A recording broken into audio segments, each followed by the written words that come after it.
સુરત મહાનગરપાલિકા દ્વારા હાલ તમામ ઝોનમાં રસ્તા પરના દબાણો દૂર કરાઈ રહ્યા છે। ત્યાં મહાનગરપાલિકાની કચેરીએ સ્ટ્રીટ વેન્ડર દ્વારા થાળી વેલણ વગાડી અનોખો વિરોધ કરાયો હતો। હાલમાં સમગ્ર શહેરમાં મહાનગરપાલિકા દ્વારા રસ્તા ઉપરના દબાણો દૂર કરવાની કામગીરી હાથ ધરવામાં આવી રહી છે।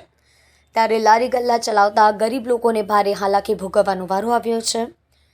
આજે મહાનગરપાલિકાની કચેરીએ સ્ટ્રીટ વેન્ડર દ્વારા થાળી વેલણ વગાડી અનોખો વિરોધ કર્યો હતો। હાલ એસએનસી દ્વારા રોડ પરના દબાણો દૂર કરાયા છે। શહેરભરમાંથી લારી અને પાથરણાઓ હટાવી લેવાયા છે। મહાનગરપાલિકાની કામગીરી સામે સ્ટ્રીટ વેન્ડરોમાં રોષ જોવા મળ્યો હતો। વેપાર ધંધો નહીં હોવાથી રોડ પર વિરોધ કર્યો છે। વેપાર કરવા માટે પાલિકા અલગ અલગ જગ્યા ફાળવી આપવામાં આવે તેવી માંગ કરવામાં આવી છે। જો આગામી સમયમાં પાલિકા જગ્યા નહીં ફાળવે તો આંદોલનની ચીમકી ઉચ્ચારી છે।